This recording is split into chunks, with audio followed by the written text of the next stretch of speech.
1. The eye is a wide-angle lens that transmits pictures to a screen in the control chamber.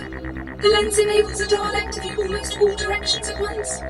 Main blind spot is immediately behind the Dalek. 2. The eye is equipped with a special shutter, which can close over the lens for protection. 3. These discs behind the lens are insulators that safeguard the delicate eye nerve mechanism from cosmic rays, essential when a Dalek is in spaceflight.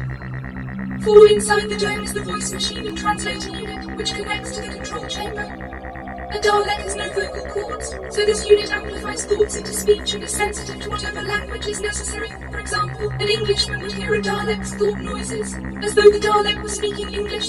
This is best described as noise telepathy. When anyone speaks to a Dalek, the process is reversed. It has no ears, but understands instantly. 5. An attached unit, similar to a transistor radio and transmitter. This receives and sends messages to HQ. 6. This looks like a light bulb. A Dalek has no human-type emotions, but its cells frequently become overcharged, and this excess energy is released through these light bulb safety valves, which throw off red heat and supersonic squeals. Like dog whistles, humans cannot hear this squealing.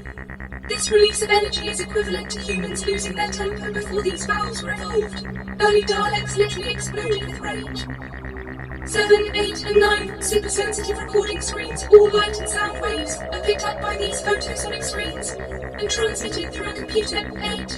To a network of recording cells. 9. A Dalek need only think of something for the computer to select the appropriate cell and flash the subject to the control chamber screen. 10. The war computer, a memory cell in which the Dalek stores war knowledge, containing every fighting maneuver or dangerous situation known to Daleks. It can select a course of action in microseconds. 11. The outer casing is made from a metal 10 times stronger than Earth steel, yet 4 times lighter than aluminium. 12. The inside skin forms a cavity containing a gas called neutron. This controls the inner temperature to enable a Dalek to pass through an inferno or the sub-zero cold of outer space. 13 supersensory bands which respond in a manner unlike any earth metals or chemicals. A Dalek repair technician can diagnose any fault in a Dalek by feeling vibrations from these bands.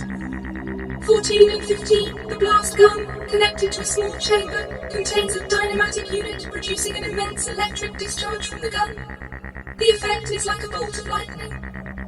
16, the sucker cup on the control arm produces a tremendously powerful vacuum. This, combined with the hydraulic strength of the arm, enables a Dalek to lift enormous weights. 17. Within the sucker cup is a slim rod which fits into the control pad of the transsolar disc, or hoverbout, as it is generally known. This rod connects to the control column in the control chamber. This is how a Dalek has complete pulse control of a hoverbout. 18 and 19. The control chamber, the very heart of the machine. From here all screens, controls and instruments are operated by the creature, known to the universe as a Dalek, which is housed in the yellow globe-like area immediately behind 19. 20. The gravity compensator. Should a Dalek fall from a height, this compensator rejects gravitational pull, allowing the machine to land undamaged. 21. These sense lobes react to conditions flashed to the control chamber, such as heat, cold, height, presence of animal life, movement, conditions beyond the range of the eye.